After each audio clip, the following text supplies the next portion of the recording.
Ah, yes, friends. Welcome to the Selby's Godcast. I'm TJ. That's Zach. Thank you for clicking play at Apple Podcasts, Spotify, wherever you happen to catch this show. Thank you for being a Patreon supporter if you are one. Come join us over there where you get access to the Discord. And oh, yeah, you get an additional $1 show per week. So a couple extra dollars, you get some extra shows throughout the month. Apparently people like it. Not sure why, but we'll keep accepting those listeners that continue to join us, Zach. You know times are rough when we're introducing the podcast at the beginning of the show. Well, I get accused by you mostly of not ever promoting this thing, so I figured get it out of the way early, so that way 30 minutes in you don't realize, hey, we haven't told anybody who we are, what we do, when we do it. And let's do it all right now, SeatGeek. If you want to go watch some of these games, not sure why, but if you do, use code Selby. You get $20 off, or 10. What is it? I don't even remember what it is now. $20 off your first ticket purchase. Yeah, $20 off your first ticket purchase. My brain's everywhere this morning. What do you expect? I mean, I'm witnessing 3 out of 4 where the Tigers are just. I would like to give them credit for their pitching, but, I mean, the Guardians' offense. Look what the Guardians' offense was. They had Oscar Gonzalez hitting third in a game. Ramon Laureano, who the A's didn't want, was hitting cleanup for you. I don't care if they're facing a lefty. I don't care about any of that stuff. It's ridiculous. Completely ridiculous. So, of course, I'm going to talk about guitars and SeatGeek instead of actually referencing anything that took place on the field. So, a couple of my colleagues and I spent the last week working on Life in the AL Central, which is on pace to be the worst division in MLB history, surpassing the AL Central from 5 years ago. But at least that division had a team that you believe was the World Series contender in Cleveland. This one it's atrocious, and we've talked about it all year. But so often during the process of crafting the story we were writing, I thought, is this mean? Are we being mean? But it's a lot of bad baseball. And I think the Tigers and the Guardians were the perfect lens to tell the story through because there was a lot of bad baseball. And these are two teams. It's a slap fight for second place in the worst division in league history. And I did not expect the Guardians to get themselves in that this year. Yeah, I was just trying to piece that together this morning. If I were to rank some of the most recent disappointing seasons, where would this one rank? And that was nowhere in the show notes that I sent you last night, but it was just as I was driving around this morning, it's always great when you get woken up by your 5-year-old like shaking you. Can you go get donuts this morning? And on one hand, you're like, yeah, donuts, coffee, I'm all for that. But I'm also in bed and not really wanting to move at that very moment. So there's like that groggy moment of, but I got to go do a show, but it's donuts. As I'm out driving, I'm just thinking about it. Where does this rank? Is this up there with 2008, where you come off of a team that could have won a World Series, blew it against the Red Sox, but they were in the middle of their what was supposed to be this nice new era of Cleveland baseball? Do you look on 2006 with some degree of disappointment because 2005 felt like a similar jumping off point that 2022 did? Is 2014 in that mix because they didn't follow up the wild card run of 13 with any degree of greatness? And we're talking about recent years here, last 20, 25 years. Where does this rank in disappointment?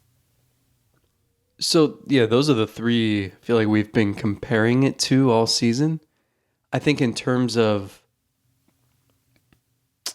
well, I was going to say the type of team. The bullpen is straight out of 2006. I think just overall, it's probably 08 because like the 07 team, obviously, I mean, they could have won the World Series. They also, that was surprising. I mean, I think there was cautious optimism because the team was good in 05, had a little bit of a backslide in 06, and I think the bullpen was a big reason why. Because that 06 offense, remember, was good. Hafner went nuclear. Sizemore was awesome. But so then I think going ahead into 07, it was like they should be good, right? And then they were excellent. And then 2008, you trade CC Sabathia midseason, and I think it's a reality check of just how far away is this team. And I think that's a question we need to ask now. I don't know that we need to do it today, but I don't know. We met with Chris Antonetti on Sunday, and he sounded kind of down, which he's usually a robot, so that was surprising. But even he went out of his way a couple times to say a couple things. One, that, and this was just totally unprompted. There was just like a quick lull, and he just interjected that he had to go back and force himself to look at Jose Ramirez's first couple years in the majors and his numbers to remind himself how long and non-linear the developmental process can be for a young hitter. That's bad. So I don't know if that means we're all going to be watching Gabriel Arias and Brian Rocchio and Tyler Freeman and Oscar Gonzalez try to figure it out for the next 3 seasons or what. But that was interesting. And then he said, we were talking about just the AL Central, and like I asked him, does this feel like a division race, or is it just, are you just looking at development here the rest of the way? And he says some days it feels like a heated race, and some days, he said, I think we recognize we have a long way to continue to build to where we want to be as a championship team. And that was interesting because that was, I think 10 months ago, everybody was saying, oh my God, this team was a couple runs away from advancing to the ALCS and had the youngest roster in baseball. And that didn't even include all their top prospects who weren't quite up yet. And now I'm like, I don't know. I don't know what the window looks like. I don't know just how close or how far this team is. So it's a weird place to be. And then also in the AL Central, I think is a weird place to be. And it's a weird team to fully grasp because the bullpen has kicked them numerous times, as we've talked about, and have gotten hate mail over recapping, to the point where if you look at what they probably should be, not based on the talent they have now, but just the overall arc of the season, they're only at -5 in their run differential, which would suggest they're right around a 500 team. Their record is not that. They're 7 games below that. So you would actually look at this season and think this is probably closer to this point to being an 80, 81 win team based on the way that it should have went compared to what actually did happen because the bullpen blew some games and they weren't as good in one-run games as they were last year.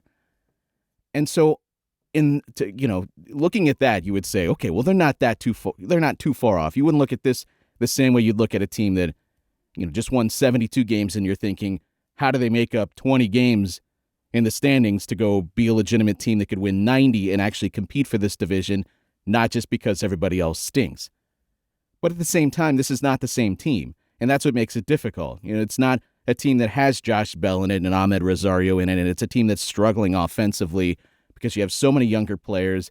But is this their true talent level? Are they getting out some of the growing pains now so that Brian Rocchio can run next year? Gabriel Arias can take off next year? That's what's difficult. You look at this and you think, is this a team that's one piece offensively away from being a real legitimate contender again? Right now, I would say probably not. But how can I say that given what the love we've given the starting rotation? And look at how good and how good you feel about that group moving forward. Is this team that far away from being able to fix the other side here? Yes and no. Yeah, I don't bring that topic up or that prompt up to say one way or the other. I don't know. It's just, I didn't think I wouldn't know, if that makes sense, right? At no point coming into the year did I think, Sure. I feel like late in the season, I'm going to have no concept of just where this team is. Which kind of leads me, and you're kind of guiding me to this point I wanted to make, another thing not on our list of prep work, but just something that I'm really tired of. Where do you think, let's say they never made any of the 3 trades. What's different about the last 3 weeks in your mind? Hardly anything. Mm-hmm. I mean, I do believe that Josh Bell would have went on a similar run here in Cleveland. I think Rosario maybe would have been a little bit more of a steadying force offensively, so the offense probably is a little bit better. Do I think that this team is really, like, if we're being honest with ourselves, on the level of the Twins if you just kept Rosario and Bell and Aaron Savali? No. Don't think that at all. I'm really tired of the whole discourse of they were 1 game out and they waved the white flag. Like, yeah. They shifted their attention to next season. And the front office is to blame for that. The players are to blame for it too. At no point, like if you watch this team for 4 months, what about that performance shouted like, they need to buy, they're 1 piece away, like, you got to do this. I mean, the day of the trade deadline, they were under 500 in the worst division in league history. And I think the frustrating thing, because again, like, fans think whatever you want. That's fine. I've seen media members try to play this off, and it's revisionist history, and it's just like silliness. And you can tell a lot of times it's quote unquote media members who half pay attention, if that. And I just like the trades they made. I don't know that they made the team demonstrably worse. The rotation's been just fine without Aaron Savali. And at least now they have a hitting prospect who they can pencil into the lineup next season. I mean, God, imagine imagine if they didn't have that. Right. That is one of the things that you're holding on to, like, with some degree of hope for next year, is that helps fix one of the problems that ails you. Now, I mean, you're still looking at 2 problems in your outfield. You still have shortstop unsettled, but you're thinking, okay, this is a guy that gets us a little bit closer to an answer, I hope. God, imagine being, they're what, 6 games? 6 games out. 6 games in back of the Twins right now. Imagine they didn't make the trades. They're 3 back of the Twins right now, and you didn't feel like you have an answer in the minor leagues or something that you think could be an answer. And, oh, yeah, you aren't learning anything else about any of the middle infielders to any degree because Rosario continues to play shortstop. Oh, and Aaron Savali has just continued to be a solid starting pitcher, and you never turn that into anything else. Like, that to me is the scenario I actually don't like. I would prefer to be in this scenario than the one where you kept those 3 players and you're still just waiting around in mediocrity. I mean, come on, that's ridiculous. And here's the dirty little secret. Shane Bieber and Tristan McKenzie, the best case scenario for those guys is not going to be to give you 7 innings in a playoff start. I mean, they're still playing long toss. The hope is that they'll move to bullpens here pretty soon.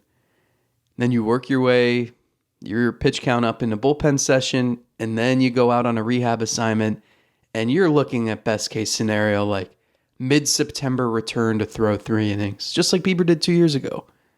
So that's not going to move the ledger on whether you win a division or not. And, I mean, Ahmed Rosario's at shortstop. You're also not giving run to the kids who could be your shortstop next year. So there was a lot of, and we don't need to rehash all this. I'm sorry for bringing this up, but I keep seeing this narrative out there, and it's like, did you people watch the first 4 months of the season? I mean, this isn't like they were 60 and 50 and we're a game out. And it was like, okay, like, you've proven you can be a consistently above 500 team. Now go add a couple pieces and win. This was a team that had to get hot to not even get back to 500. So I don't, and not to mention, like, they have the toughest schedule in MLB in the second half. So I don't understand that. Nothing about this team's play since maybe the first road trip of the year has suggested this is a legitimate title contender. And even if they kept those guys and somehow stumbled into an 82-win division-winning season, Are you camping out for the banner raising next season? Like, I don't get it. The But AL also in this Central's collective winning percentage is .433. The lowest of all time prior to this season is .436. Like, we need to stop letting the patheticness of the division overshadow reality here. Where like this, yeah, it's we have, I think not everybody, but like we have fallen so hard for the narrative of anything can happen once you get in. And like technically that's true. But the reason teams get hot at the right time is because they have enough talent to get hot. This team did not for 4 months. And so keeping 3 players who, like, one was giving you value, like, and that's the one you actually got a blue chip prospect for. Like, it makes no sense to me. Nobody liked Josh Bell. Nobody liked Ahmed Rosario when they were here. Everybody wanted them to sit. And here's the hilarious thing. In a season that has been awfully hilarious, Kole Calhoun, the pickup that they got, has played better than Josh Bell did when he was here. So let's just say you don't trade for Kole Calhoun, right? And we'll get to Kole Calhoun in a second. He's got a 127 WRC plus since he's been here. Whether or not he should be playing or not, let's just, by the transitive property here, say that replicates what maybe you thought you would be getting from Bell. Are they better? I mean, you're getting more offense now out of Kole Calhoun than you were getting out of Josh Bell when he was here. He's hitting .311 with a .380 on base percentage and a .422 slug in 12 games. So, like, okay, that replaces Bell. So is the offense still better? I think it's simple where you boil it down to, even if Bell gets hot here and he remains in Cleveland, and they thought too that he had better days ahead of him because they couldn't understand why it didn't work for those first 4 months. But let's say he has a pretty decent final 2 months. The question is, you don't know if he's opting in or opting out. And if he opts in, then you're like, God, you better deliver because there's nothing we can do. We're stuck. And like, are you acquiring Manzardo in this scenario then? Because then he's sitting at AAA all year because you have Bell and Naylor occupying first in DH. So it makes sense to me. And again, like, were people pissed? But I know he's gone on a tear with the Marlins for 3 weeks. Like, were people pissed the moment he got traded? I thought a lot of people thought it was a coup to just get off that salary. Now, the bigger overriding thing here, and again, we didn't. Here we go again, spending 20 minutes on things we weren't planning to spend time on. But I mean, ownership is probably going to deserve some extra blame here because will they spend the money that they saved? You know, are they going to find ways to address the outfield? I think they need 2 outfielders. So are they going to spend money? Are they going to at least be willing to absorb a contract and a trade? Like, I guess the question is just how hamstrung will the front office be in trying to acquire players to fill these glaring deficiencies, and how scared off will they be by going 0 for 2 in their free agent pursuits last winter? In this scenario, too, Josh Naylor's hurt. Jose Ramirez has not been great here recently. And the starting pitching staff is fueled by a bunch of young kids that are going to be nearing their inning totals. How does this set yourself up to be truly a team that is going to do any sort of damage in September? It doesn't shape up to be that way. Yeah, you could say crazy things happen. If your game plan is largely backed by the crazy things can happen mantra, then you probably don't have a firm leg to stand on here. We should not have spent 20 minutes doing this. I think, I mean, my degenerate brain thinks of this like, if I'm going to place a wager on something crazy happening, like if I'm going to bet on the Cardinals winning the Super Bowl this year, like there's a reason Vegas is offering me steep odds, right? when you run a team, you're not betting on that. Like, you want safer odds when it dictates your present and your future. And so, like, yeah, crazy things can happen. And, if you just get hot at the right time, we've seen like teams going to run. Okay, but you're not banking on that. You need to put yourself in the best position to make those things less of a long shot.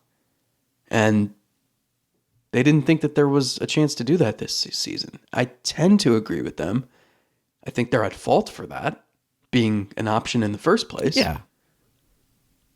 But you're there now. Like you need to take advantage of whatever situation you're in the very moment. You can't just sit there like, well, now I'm not going to do anything because I'm mad because it didn't go the way I wanted. Well, that's how you end up shooting yourself in both feet. Don't do that. Don't do that just out of spite. Take advantage of the situation you're in now. That's what we said at the deadline, that it's a shame that they're in this position. They have nobody else to blame but themselves, and maybe some degree of just the nature of baseball bullpens and ebbs and flows of every single year. But it doesn't change that you were in that position now. So how do you best push the organization forward from this very point? That was the question at this point in time. Now, we didn't intend to take it this way. Maybe it's a good thing that you did, because I actually feel something about this topic. The whole revisionist history of this team was so close. And no, if you're being honest with yourself, I really don't think anybody truly in their heart of hearts believes that they were this close and they really should have held on to these players. I think it's more of a case of trying to deal with all the emotions you feel when this team doesn't live up to expectations and just lashing out at the next closest hot take that you can find. But it's okay. Again, I feel something about that, Zach. What I struggle with, and I need you to help me on this, Kole Calhoun, this has all the signs of something I should be very much into having a side on this topic. The thought of playing a veteran player in the midst of a season that is circling the drain. And yeah, he's performing well, but what is that getting you closer to? Again, second place? What does that matter? You've got a lot of younger players that you should be playing here and learning more about, setting yourself up for 2024. Kole Calhoun is not part of the mix in 2024. I don't believe so. It's the same Ahmed Rosario argument all over again. But why, Zach, do I not care about this? I'm seeing people take sides on this debate. I'm seeing people upset every day he's in the lineup. And I get it, but I can't, no matter how hard I try, I can't force myself to feel one way or the other about Kole Calhoun. I feel total indifference about this. Please help me. Why do I feel total indifference about this? Because normally you'd be mad about it, but it's the position he plays, and it's the fact that he is hitting. And I think the fact that, look, I think they needed leadership. And it is funny because that's part of why they valued Ahmed Rosario so much, but it was the position he played. And they were done with him defensively. I think offensively they thought he'd rebound from where he was the first couple months. That's why he kept hitting second, kept playing every day against righties. But it's the position. And we argued on the show that they could have mixed in some of these young shortstops just more often instead of letting Rosario play every single day for 4 months and then just handing the keys over to these kids who, like Arias, there were stretches where he went like weeks without playing. And now they're like, well, we need to see him every day. Well, you could have, it doesn't have to be 100% or 0%, right? Calhoun he's not directly blocking anyone right now. I do think, I guess I don't feel that strongly about it either, but I would say like Rocchio and Arias and Freeman should be in the lineup as often as possible. And if that means Arias needs to play some first base, he's like the finished product defensively. I don't think they need to learn about him at shortstop. I think they're confident in their evaluations of him defensively. So I guess my only hang up would be to get Rocchio and Freeman in there on a daily basis. Arias is probably going to have to play more first or more right. And then it boils down to, do you want to see Oscar Gonzalez or do you want to see Kole Calhoun? And I think Oscar Gonzalez needs those at-bats. So I see both Do sides. I have to? I see both sides. To? I mean, what's going to happen when Naylor comes back? That's my question. Yes, that's important. Yeah, I think that's a big part of it. Is you're right. It's positionally not an obvious choice that somebody should be playing. If Manzardo was in the minor leagues, like ready to go and not rehabbing his way back, and Kole Calhoun is taking these at bats, I think that would be another reason for me to feel more strongly about it. Maybe one of the biggest things that has given me some degree of pause in this is I don't know where I stand on the down the stretch as you're circling this drain. How important is it to have, as you termed it, a veteran punching bag? A guy that plays and is in the lineup, maybe not every day, but like 60, 70% of the time, so that the prospect isn't just getting beat down by a 1-for-22 stretch, and every single day they're going out there and they're losing games. I don't know where I stand on this. But it doesn't matter. Earlier in the season, when you had a healthy Josh Naylor in the lineup and Jose Ramirez was performing and you still had Josh Bell, that's when I was like, okay, go to another younger kid at that Ahmed Rosario position, because the rest of the lineup still has enough veteran presence within it that it doesn't matter. This, I'm not sure. Like, part of me just wants to give the kid every opportunity to just play every single day, and I think that's a positive. But I also still feel like there is some degree of not wanting to just beat somebody over the head. So I don't know where I stand on this. I don't know what camp I'm in here. You don't need to be in a camp.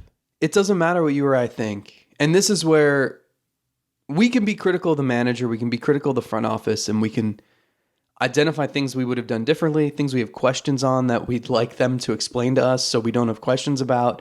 And a lot of times they can't answer that for whatever reason. But in this instance, where I'm not in that clubhouse at 7 o'clock, 10 minutes before first pitch, I'm not in that clubhouse 30 seconds after the last pitch of the 7th straight loss. Those are the moments when you know if you need Kole Calhoun in that clubhouse or not. And Terry Francona and Chris Antonetti are going to have a much better handle on that than you or I would.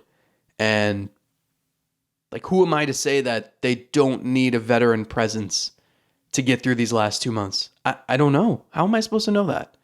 And I don't think the young players know that either, because they haven't been around and they don't. How would they know any better? So the fact that they made that move immediately, right when they did, right when the clubhouse was in disarray, right when they made all the trades, right when the team's lineup was falling apart, tells me they felt really strongly about this. And I don't think it was just, all right, we made all these trades, let's get Kole Calhoun. I think it was like, we probably are going to need some veteran presence in the clubhouse. Let's look around the league and see if there's some 30-year-old, 30-something in AAA who we have good reports on their reputation and their leadership and whatever. And they identified him. Like, they've got to buy into that. They've got to buy. Like, it's a very unique situation where Kole Calhoun wants to have the staying power to get to his 10 years in the major leagues and wants to hold on to it for a little bit longer. So maybe you end up playing the role that you may never even envision yourself playing within. To me, he's almost like and you remember all those 90s baseball movies? There'd be like the rough. No, you didn't watch Sandlot. any 90, like Rookie of the Year. Yeah. Henry Rowengartner. Okay, Sandlot. Good arm. Okay, yeah, Little Big League. There's always like With the somebody twins? that, like, throughout the year they realize they got to buy into this, and so by the end of the movie they're like the big cheerleader, and they end up being the person that helps the young either player or manager in Little Big League. They help them along the way because they buy in fully to the character. That was Kole Calhoun to me. Like, he's got to buy into just being like the biggest cheerleader and like, yeah, man, you got it. Like, this is going to be the most epic high five you've ever got on this double, dude, because I'm so proud of you. Kole Calhoun buying into being that. I also think bench dad. I don't know. I think from like the managerial standpoint too, you are still trying to win games. And I know it's tricky balance because you're trying to develop and you need to see and learn more of about these kids, but like 2 weeks ago, if he thought Kole Calhoun was a better option for them to try to win a game than, I don't know, Oscar Gonzalez on a particular day, like, I get it when you were only a few games out, even though I may not have, and maybe they don't really buy into their chances. I understand wanting to save face in that regard. I just think, like, Rocchio and Freeman, like, these guys shouldn't be sitting on the bench 2 straight days or 3 straight days. And it's only going to get more crowded when Fry comes back and Naylor comes back. And then I have a lot of questions about how they're going to do this, because you need an answer. And they've even said, like, we need to figure out who our shortstop is. We can't go into spring training just having no idea who fits where. So I don't know how much you can really solve in 6 weeks, but they need more information than they have now. Right. Yeah. Right. And that's where the disconnect is for me, because on one hand, I feel like this is an opportunity where the points don't matter and it's all made up, to quote one of your favorite shows of all time. But I also don't know, as you're saying, I don't know if there's any benefit. And I'm not saying that there is, or I'm not saying that there isn't. I'm saying I don't know if there's any sort of benefit to having the veteran presence. I have no idea. Part of me thinks it's hogwash, but the other part of me sees Brian Rocchio go through a stretch where he's like, what, 1 for 7 with 6 strikeouts? And it's like, do I want, is that kid ever going to feel like if you're just forcing him to play every single day, is he just like panicked and snowballed and this thing can go out of control for him and that hurts his development? I don't know. I'm asking the question. So I don't know. It's the most cliche thing we ever hear. We hear it so often and I can't stand it. But you know when players say that they watch other players go about their business? And you hear that and you're just like, what am I supposed to do with this quote? What does that mean? I hate how every athlete just says that. But you know what? What they mean is that someone like Calhoun or even Ramon Laureano or Juan Uribe and Mike Napoli and Rajay Davis, their presence can be beneficial. Because if you are a prospect and you come up and you understand the situation where this is an audition and you need to prove yourself and you're a deer in headlights and you're looking around this clubhouse and, you know, there are young players and you can latch onto them because you're kind of going through it together for the first time, but it does help when there's someone who's been there and done that and can tell you what to look for in a scouting report and can tell you little tricks of the trade. This is one aspect, and I'm not saying Kole Calhoun needs to be hitting third every day the rest of the year. That's not what I'm saying at all. I'm more talking about his presence, why I understand why they acquired him. Because you still need to prioritize the young kids in the lineup. Like, at-bats are what are going to help them, not just sitting on the bench and watching Kole Calhoun take all those at-bats. But I do think, like, if the players say that there are benefits to this, then who am I to say there aren't? Right. And at this point, it hasn't frustrated me totally. As I've indicated, I'm pretty indifferent about it. That might change as this year unfolds and guys get healthier and there are other opportunities. Like if Valera keeps mashing and hitting home runs at AAA, are you going to deny him an opportunity to get a taste of the big leagues and get that out of the way like you are with Rocchio and you have done in the past with Arias and Freeman? That's when I would probably be closer to taking a side. Right now, I'm forcing myself because it just feels like something I should be very passionate about, but I'm not. I'm not. Right. I think all I can say is, like, his playing time should only decrease as the season goes on. I don't know. I really don't know where Calhoun fits in a lineup when Naylor comes back. But I don't know. Or maybe you sign him to a 3-year extension and just throw him in right field. I guess you're asking, do I want to be pre-angry? I'm not quite ready to be pre-angry yet. And I think I'm with you because I feel like I've talked out of both sides of my mouth where I'm like, I don't have an issue with him in the lineup yet, and I kind of get it. But also, it's more so when I see Rocchio or Freeman's name on the bench, and I'm like, that you're only hurting yourself. Well, I don't have a problem when it's like rotating and keeping them both in games. But as you said, if it's like 2-3 days where they're not playing, then I have a real problem. Then we need to readdress what we're doing here. So far, I haven't been too bothered by it. And maybe it's just because this season has become what it is that I'm not feeling any sort of passion for this topic. But I was just hopeful that maybe you could help steer me in a direction one way or the other. But you've done neither of these things. Yeah, we were at a fork in the road, and I drove the thing straight. Which is why Kole Calhoun, with all that veteran presence, is the most important player down the stretch for the 23 Guardians. Okay, clearly not. But who do you think is the most important player over the final month plus of the season? Do you want my answer or do you want my answer? I don't know what changing the inflection of the way you're saying it. So I'll say Brian Rocchio. Impacts the answer. Because I think they need as much intel on him going into next season as anyone else. Because I think, look, we see the tools with Arias, but he's actually gotten some run, and not enough to know exactly what he's going to be. But like, he'll be around next year. He'll get chances again. But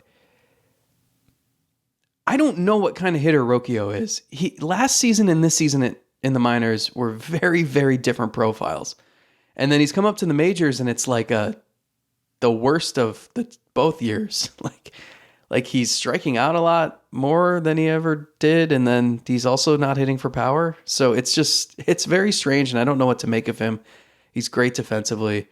So I think he's the guy I just have the most questions about. But my actual answer is a guy who's probably not even going to be in the majors. So maybe doesn't follow the rules of your question. But I think the most important guy is Kyle Manzardo. I think you just need him getting to a place in the next month where you're just like, that dude should be on the opening day roster. This should not be hey, maybe he'll come up in June when we can save 75 cents. No, it's that guy should be forcing his way onto the opening day lineup. And I think because he had some injuries this year and because his numbers suffered a little bit, I think it's just important that maybe he finishes strong. So, and because you need him, I don't think you're going to be able to craft the perfect opening day lineup. I think there are too many holes that you can't fill all of them. So you need him to fill one internally. And if he can do that, and if you're confident in a month that he'll be able to do that next year, I think that's a big victory. I wouldn't disagree with you. It'll be interesting to see once he is healthy in the final month. Do you give him a shot in the major leagues? Why not? You could, sure. I'm not banking on that, but I guess it's not impossible. Remember, you only get to call up 2 extra players in September now. That hurts. That's true, and I'm sure they're going to be looking at some pitching to help themselves out. I don't disagree with what you said. He's clearly a very important player for 24 and beyond. I'm just going to keep defending this hill. I think it's Gabriel Arias, and I think he needs to, by the end of the year, make you feel better about just handing him the 24 opening day. You're comfortable with him being the shortstop out of the gate. And then whatever happens. And if he has to move around positionally to make space for somebody else, but you still like the bat or you like the versatility, fine. But I want him to continue to prove that there's room for growth in there. And it's the biggest thing that will continue to haunt him. Is he able to get better in the areas that prevent him from getting to his top talent? In a lot of ways, it's pitch selection or whether or not he can hit more fly balls to get the ball off the ground to take advantage of some of the great exit velocities that he's demonstrated. And here recently, I've been very pleasantly pleased with some of the growth we have seen there. Like, it's not a finished product, and my argument is always, yeah, if you're looking at Arias now as the finished product, no, he's not perfect. But I'm just going to keep betting on this kid. If you can play a darn near good, maybe elite shortstop and play other positions too, and by the way, hit the ball over 100 miles per hour with any degree of frequency, I'm going to bet that as he gets older, he'll elevate a few more fastballs and he'll be a little bit better. And also just sees more pitches and gets more familiar with how Major League pitching operates. But I was looking at the numbers. He is 6th on the team in number of balls hit over 100 miles per hour this year. He's got 37 of them. The guys that are 5 spots in front of him are all regulars that have been playing, or in Josh Bell's case, did play before he was jettisoned. Jose 1st, Naylor 2nd, Bell 3rd, Rosario 4th, Jimenez 5th. Everybody else is a regular that has much more playing time. And then here's Arias, who's 9th on the team in plate appearances, who's 6th in number of balls hit over 100 miles per hour. And at the rate he's going, he would surpass some of these other regulars. Then I looked at it. Well, let's look at even a little bit further, 105 miles per hour. And he jumps up even more. He's actually 4th on the team in balls hit at 105 miles per hour or harder. Bell, Naylor, Ramirez, Gabriel, Arias. Again, 9th on the team in plate appearances.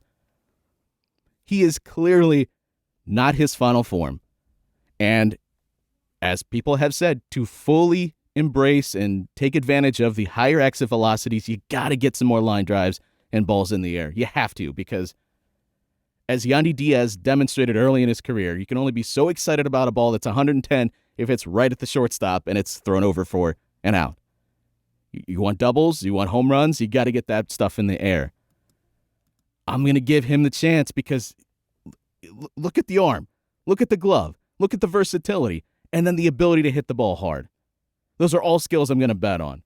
Maybe he never becomes like this full-fledged star, but isn't this like a building block in some way? Hasn't he shown enough to be a very useful player? And I think down the stretch, just him getting more comfortable and maybe just with the regular playing time showcasing that he can get the ball in the air more, and that some of the discipline that he showcased this year, like he's taking some walks, that there is something to that, and he's not just a guy that's leaving the bat on his shoulder. I think he can show us a lot in the final month.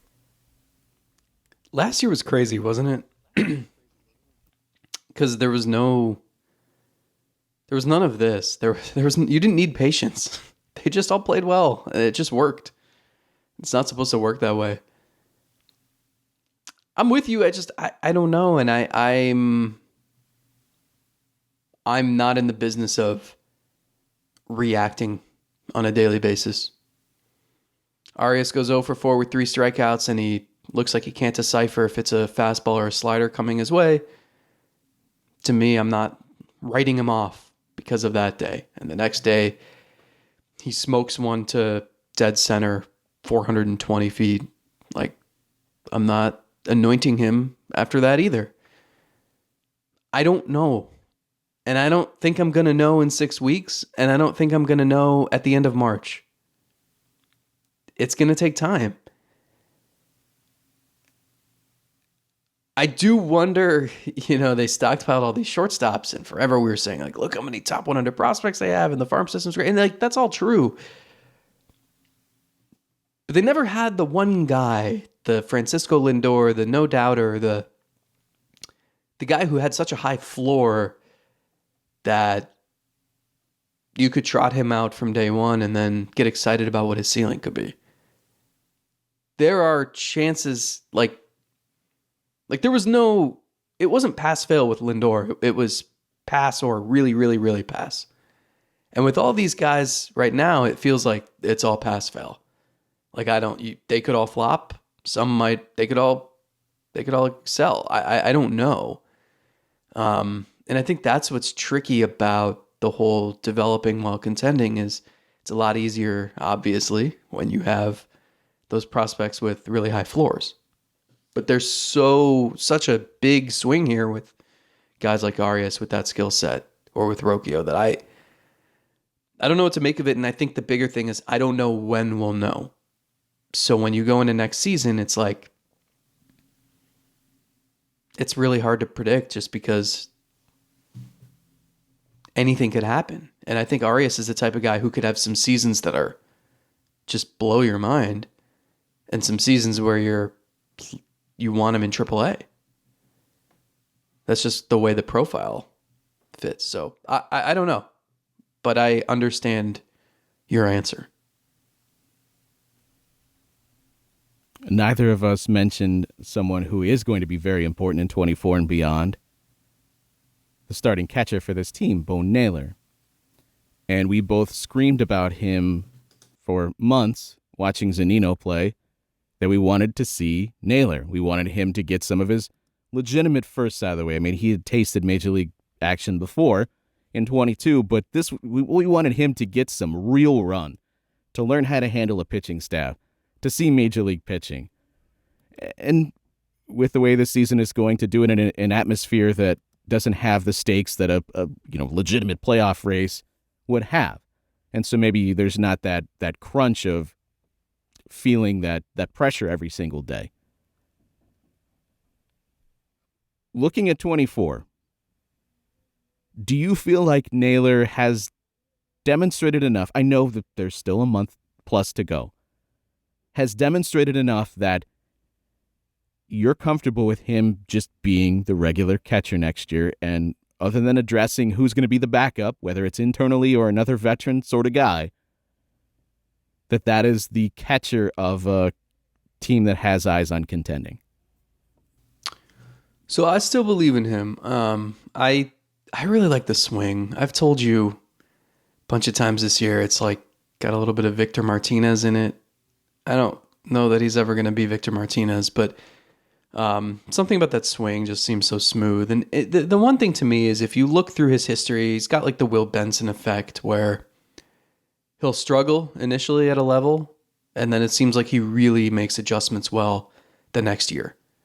And think of everything he's had thrown at him. I mean, it's probably a blessing in disguise almost that he's gotten to work with pitchers that he worked with in the minors. But it's still, you're doing it at a new level with new opponents every single game that you're studying for. I said to him at one point, I don't remember where we were, but he was just like, he walked past me in the clubhouse, and then I was standing somewhere else, and he walked past me again. He's never just stationary before games because he's in this meeting, and then he's in that meeting, and he's talking to Carl Willis, and then he's talking to Chris Valleca, and then he's talking to the pitcher that day. And it's just, there's so much on your plate when you're a catcher. And when you're a rookie catcher, like your head has to be spinning. And the last thing that you have time for is batting practice and your offensive approach and studying the pitchers you're going to be facing that night. So that's not an excuse because there are catchers who do this. And the goal is to be able to handle all that and thrive. But I'm just not, his struggles don't bother me, I think, as much as someone playing another position. I do think there are questions about defensively some of like the innate stuff. They always talk about like transfer and just your movements, and you can see the athleticism. I've heard Sandy Alomar talk about like sometimes the athleticism can actually be a detriment because maybe you're overcompensating for something or you're leaning on it too much. And we've too healthy. Yeah. The doctor said I was too healthy. But you can maybe let your body not be in the best position because, I can just, I can throw it 100 miles an hour or I can recover quickly. Sure. Just little things like that maybe can make a big difference. But again, like we also watched Mike Zunino for a few months, and we haven't had like there have been some times where you're like, oh, Naylor like dropped the ball or did this or whatever, but it's not like every 5 minutes there's another pass ball and you're like, what is going on here? I think looking ahead to next year, I would just say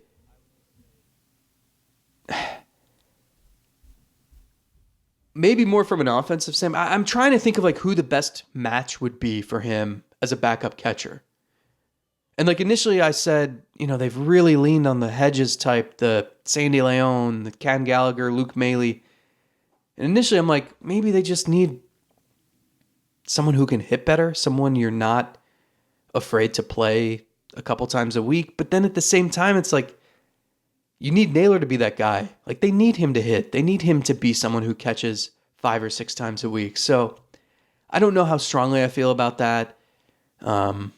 I don't know exactly where Lavastida is. I know that with Cam Gallagher on the 7-day concussion list, I know a lot of people were saying, oh, they must really hate Lavastida because they could have called him up. He's been going well lately. First of all, I think he was in like an 0 for 24 slump the day that they called up Zach Collins. And Zach Collins had been slumping for a couple months. But the main point is Gallagher's going to be out 7 days. And if you add Lavastida, the 40-man, they didn't want to do that and then maybe have to DFA him again. So that's the reason for that. I don't know if Lavastida is a legitimate backup catcher candidate next season. I don't know. What's your take? Like, what's the best, Sean Murphy? What's the best partner for Bo Naylor next season based on what you've seen? Well, yeah, I mean, if you can draw it up, you think of the profile of the right-handed hitting catcher that's not great defensively, but he actually can hit, and so it's the prototypical backup. Sure. Who is that? Like, who is the guy that's just available that hits a lot and isn't a great catcher, hits in the right side, and just smokes lefties? That would be Jan Gomes, the ideal pickup. Kelly Shopik. Yeah, maybe. Well, Enar Diaz. Shopik a few years ago. What Jan Gomes has become, maybe. Pat Borders. I'm not going to stop. Sal Fasano. Can't stop, won't stop. Mike Redmond getting thrown out at first base on a single to right field. I don't have a name for you, but I mean, yeah, you would love somebody that could maybe take some pressure off on some days and face the lefties and actually contribute something. Provided Sandy continues to be part of the coaching staff, like there's someone you learn from. There's the guy that's teaching you all the ins and the outs. I'm not as concerned about maybe as I would have been this year as of having the veteran, at least having him here once the landing takes place, like you had with Cam Gallagher. So I'm not as concerned about that. Just looking at Naylor himself, it's been pretty much what I would have expected. The offense hasn't been great. He hasn't looked like he's completely lost. He still maintains a double-digit walk rate, so it's like not like the eye has evaporated to the point where he's up there just, I got to make something happen. No, he's still willing to take the walks, which is good. The strikeouts are sort of high, but I anticipated that. I would have been much more alarmed, like you're seeing with Arias, like a 33% strikeout rate, and you're like, you better hit the ball damn hard because you're striking out 33% of the time. With Naylor, it's in the 27 range. If he can live like around 25%, I'm okay with that to go along with the eye and then showcase some power. And you see the extra base power too. That's been a good sign. You do. I'm cut and defensively. Yeah, he had the ball. The time he dropped the ball coming in, but overall, like there haven't been many moments where I actually notice him defensively, and that from a positive and negative standpoint, there's nothing like he's done that. I mean, he had the one where he caught what was the one in Kansas City where he caught the pitch out, spun, and threw down to second base. Like that was a jaw-dropping play. But I haven't noticed him too much on the either side of being good or bad defensively. It's just been kind of fine. The numbers back that up, like the framing is somewhere in the middle, pop time a little bit above average. All places that I'm sure he can grow. I mean, because he's in his age 23 season. So I'm comfortable with him being the starting catcher moving into next year. I really think he'll just continue to progress and get better in all areas of the game. Because we have seen this play out at every level, as you said. This is just kind of how it goes for him. He struggles, he learns, and then he gets better. I think he'll continue to do that because he has the tools to do it. It's just a matter of can he put it all together. I think he will. I believe he'll be more than fine behind the plate, and we're not going to be continuing this for the next 10 years of looking for the catcher and who's it going to be. I'm cool with it. Yeah, he's important, but you see the skills. And I think especially considering the catchers they've had in recent years, like it's crazy when you see, wait, Cleveland's catcher is strolling to the plate and he's 3 for 3 tonight with 2 doubles? What?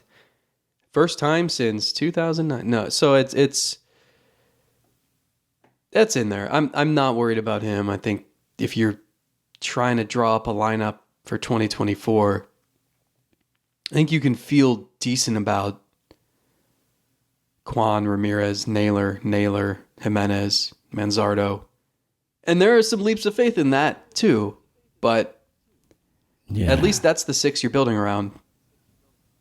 Now tell me who the shortstop is, who the center fielder is, who the right fielder is, and we can move.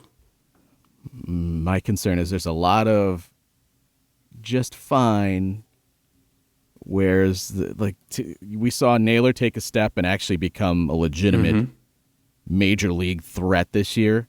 And before this, it was like, yeah, he's okay. But then you're like really feeling great about him.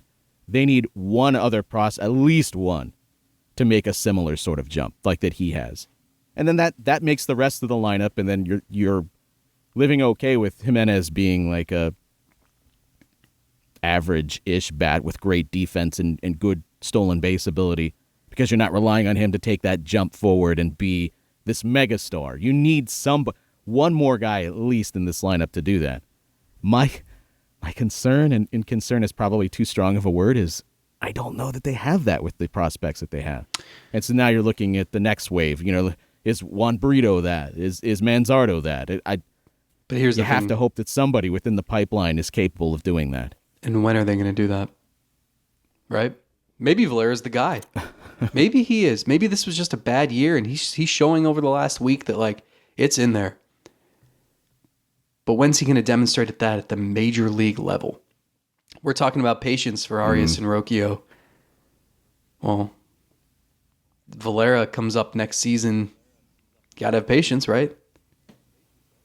And even in 2025, and when do you make a decision? That this is, it's tough. Well, I think the problem is that we get so caught up in just determining what a guy's career is going to look like and whether or not he's going to be this best version of himself. And really, it is closer to that pass-fail that you're thinking of earlier. Like, is this a guy that passes on to next year and this is part of the group?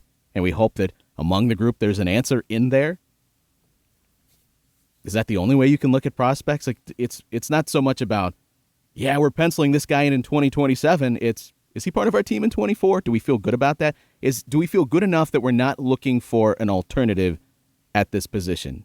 Well, I think the big thing maybe is that's as simple as it gets. If you have depth, it makes it easier. If you go get an established, legitimate corner outfielder, then let those guys find their way onto the roster organically. Let them force their way on. Let an injury happens and then Valera comes up and he just rakes. Let him stay.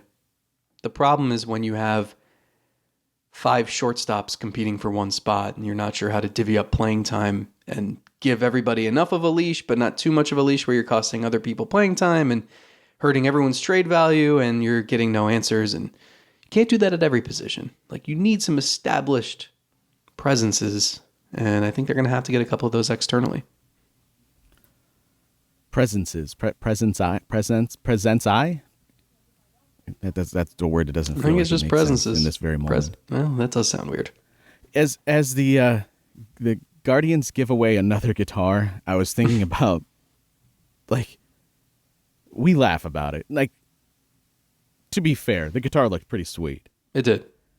I love Cabrera giving Jose the little fighting pose, and Jose's just like, please don't, please. Like, I don't want this to define me. Like, he's so not into embracing that. I was thinking of, remember growing up, whether it's birthdays, whether it's holidays, Christmases, you'd have one family member. For me, as I was getting older, my mom would do this all the time, where she would start to give you the essentials. Like, at Christmas time, you'd get a pack of socks and some toothbrushes and toothpaste and like stuff you just, at that age, you're not really thinking about going to the store to go buy that stuff, right? And you're like, really? This is what was in my stocking? But you get to the age, the first year, where they don't get you that anymore. And then you realize, wait, I was kind of counting on that. Like, I'm kind of feeling bad because now I actually have to go get my own socks at the store. I have to go take care of all this stuff that I was counting on that. Yeah, it was boring, but I was counting on that. I'm wondering if we're going to get to a point where Cleveland's going to stop giving away guitars and players are going to be like, well, what? I was kind of wanting that guitar. It was kind of cool. I saw Miggy get it. I saw all these other players get this cool music stuff. I wanted that. And I'm wondering at some point if that's going to happen as we all roll our eyes because it's always a guitar. It is always a guitar. I had an aunt who used to send me a Starbucks gift card every year when I had never had coffee in my life. This is like college, early days out of college. I had never had coffee until like 2015. And I had a Starbucks gift card. I never knew what to do. I think one year I gave it to Jordan Bastian because he drinks 6 cups a day. And then I started drinking coffee, and I guess I reached the age where I don't get gifts anymore because she still sends a card. Oh, no. And it's just empty. And I'm like, I could really use that Starbucks gift card now, but that's the way it works. Can we go back in time? What do you want? Yeah, guitar. Like I'm trying to picture. We all laugh about it because we see it all the time. But for players that don't see that all the time, is that something they actually like? Is it something that's cool? I don't know. I have no idea. Can I read a really cool Miggy stat, by the way? Sure. This is credit to Guardians stat intern Luke Petoskey. 5 players in their careers have had a 300 average, 50 home runs, and 175 RBIs against Cleveland. It's Babe Ruth, Ted Williams, Lou Gehrig, Jimmy Fox, and Miguel Cabrera. Pretty wild. Good company. And so are you.